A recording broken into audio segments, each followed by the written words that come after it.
Bon, vous avez été trop nombreux à demander une chaîne YouTube pour la GTL et la TSE électronique.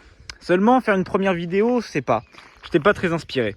Et puis tout à l'heure, j'enlève mes roues avant là parce que c'est des pneus neige et que je mets les pneus été qu'on m'a donné avec la voiture. Et je vois que mes plaquettes, elles sont dans un état très peu catholique. Donc j'ai déjà fait ce côté-ci. Mais bon, c'est pas mort, mais étant donné que je suis pas sûr d'avoir le temps de les faire plus tard et que tant que j'y suis, autant les faire maintenant. Du coup, comme première vidéo, ça sera une vidéo tuto remplacement de plaquettes de frein. Parce qu'il faut bien commencer quelque part et que j'ai pas d'inspiration et que de toute façon, en plus, le montage va être nul. Voilà. Pour ce faire, vous aurez besoin d'une magnifique planche si comme moi, vous travaillez dans les cailloux, d'un cric, d'une chandelle, d'un chiffon avec du nettoyant frein parce qu'il faut bien nettoyer, d'une pince multiprise que vous aurez acheté pas cher à Carter Cash, mais finalement vous aurez regretté de ne pas prendre du Facom vu comment vous faites mal aux mains, un marteau, des tournevis qui feront office de chasse-goupilles, burin et tout ce que vous voulez parce qu'on n'a pas les sous ici, de plaquettes de frein, mais ça me semble être logique, et d'une clé en croix parce que les écrous, je ne vais pas les desserrer avec mes dents. Une fois que vous avez enlevé la roue, que vous avez levé la voiture, mis la chandelle, renlevé la chandelle, rebaissé la voiture parce que vous vous étiez aperçu que vous aviez oublié de desserrer la roue. Maintenant, c'est très simple. Je suis obligé de vous expliquer parce que je vais devoir arrêter de filmer après pour le faire. Donc là, ça c'est déjà débranché, c'est normal, c'est parce que j'ai changé le faisceau de ce côté-là et que j'ai pas rebranché ça, c'est pas grave. Là, il faut enlever cette petite goupille là, très facile à enlever. Hop. Ensuite, là, avec un tournevis, je vais taper là et petit à petit ça va venir. Ça, c'est fait. Ça m'a pris moins de 10 secondes, vraiment. Donc là, j'ai oublié de taper sur la plaquette là pour repousser le piston. Je recommence. Cette fois, ça y est. Donc là, une fois que vous avez enlevé la goupille, vous prenez la pince multiprise comme ça. Et moi j'ai pris comme ça, moi. Hop, ici, hop, un coup ici. Et là, du coup, cette plaquette là, elle sort nickel. Là après, hop. Et normalement, celle-là, elle devrait aussi sortir nickel. Sauf si elle a décidé de me faire chier. Voilà. Et du coup, elles sont nettoyées. Enfin, c'est pas compliqué, quoi. Et maintenant, s'ensuit l'étape du nettoyage. Ça, c'est vraiment l'étape la plus simple. C'est-à-dire que vous prenez du nettoyant frein. Comme ça, là. Et vous badigeonnez comme si c'était pas vous qui le payez. Une fois que ça c'est nettoyé, on prend les nouvelles plaquettes. Tac. On remet les ressorts dessus. Et donc du coup le petit fil aussi, voilà, le petit fil témoin d'usure.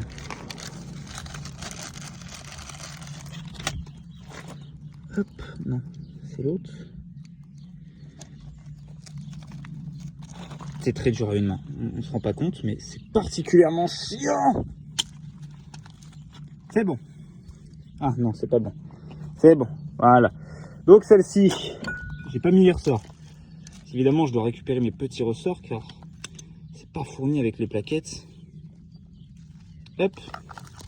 Celle-ci, elle va là. Hop, je positionne bien le ressort parce que il s'est pas bien mis. Donc il faut bien qu'il aille là en dessous. Et hop, il faut que ça appuie bien comme ça, que ça fasse bien le ressort. C'est pour mettre en tension. On fait pareil sur l'autre plaquette. On récupère le petit ressort. Ça, c'est vraiment le genre de truc. C'est du freinage. Je comprends même pas que ce soit pas fourni à chaque fois avec les plaquettes neuves. Hop. Et là, pareil. On ramène l'étrier vers soi parce que ça pivote ce truc là. Et évidemment on galère parce qu'à une main c'est chiant. Hop, tac, et là c'est monté. D'ailleurs je précise ça, c'est pas du tout des plaquettes de Renault, c'est des plaquettes de Peugeot 106 que j'ai récupéré chez un pote. Donc du coup ce tuto est valable aussi pour les Peugeot 106. Donc si tu connais quelqu'un qui a une Peugeot 106 et qui sait pas démonter ses freins, tu lui envoies cette vidéo. Voilà, je fais ma petite promo maintenant parce que on m'a dit que je devrais le faire. La prochaine étape, c'est de remettre tout ce qu'on a démonté, donc cette petite pièce-là, comme ça. Donc ça, par contre, je vais devoir couper parce que je peux pas le faire une main. Et après, on remet la petite goupille et c'est terminé. Bon, je me suis aidé du marteau tranquillement ici en l'appuyant bien là et en la plaquant la plaquette. Là, je remets ma petite goupille qui est tellement molle que je sais même pas à quoi elle sert. Je vais la mettre avec la pince multiprise parce que ça, c'est chiant à mettre. Alors, je vous pose 2 minutes. Hop, clac, voilà. Parce que c'est plus facile à rentrer avec la multiprise de chez Carter Cash que je regrette d'avoir acheté parce que c'est une merde. Ça m'énerve ces goupilles là. Vous savez, c'est le genre de goupille, tu la mets une fois et puis après elle marche plus.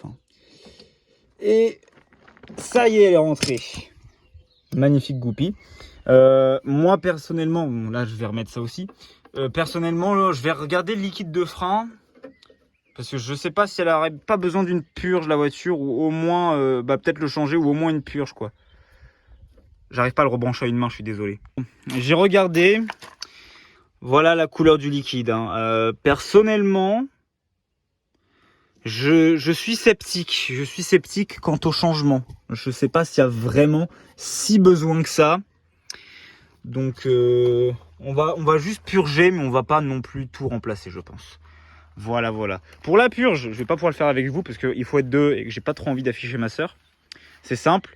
Il faut faire du purgeur qui est le plus loin au plus proche du bocal.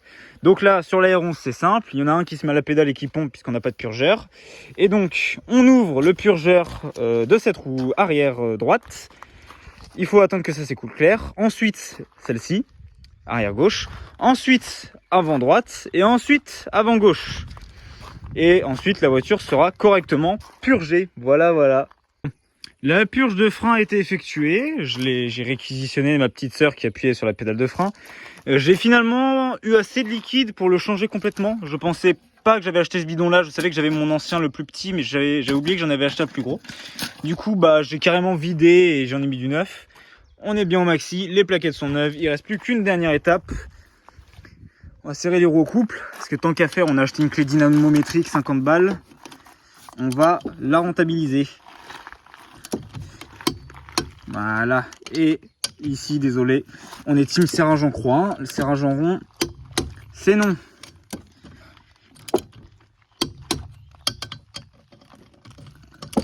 J'aurais dû prendre une rallonge. Hop, on vérifie, des fois que, mais bon. Ah. Hop. Très important le serrage des roues. Il y en a qui ont déjà perdu des roues comme ça sur l'autoroute parce qu'ils n'avaient pas serré assez fort. Alors moi pour coupe de serrage, il n'y a pas eu de coupe de serrage, voilà. Hein.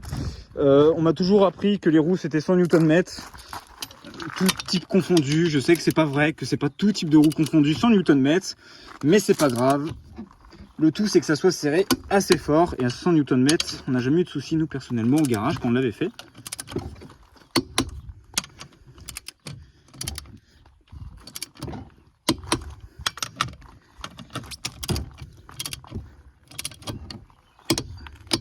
Hop, on revérifie une fois. Bon là pour vérifier on peut faire en rond parce que normalement si on n'a pas été con on a bien tout serré. Et hop, et hop, et voilà. Maintenant il n'y a plus qu'à y remettre ces beaux enjoliveurs. Prochainement je ferai un nettoyage des passages de roue, tout ça. Un bon nettoyage aussi. Et là ce qui va arriver tout de suite ça va être un petit essai routier vite fait. Voir si ça freine bien. Voir si le train avant ça va mieux parce que les pneus neige c'est une catastrophe. Et puis rouler jeunesse. Voilà. C'est la fin et j'ai pas d'outro donc ça va juste se terminer dans 3, 2, 1.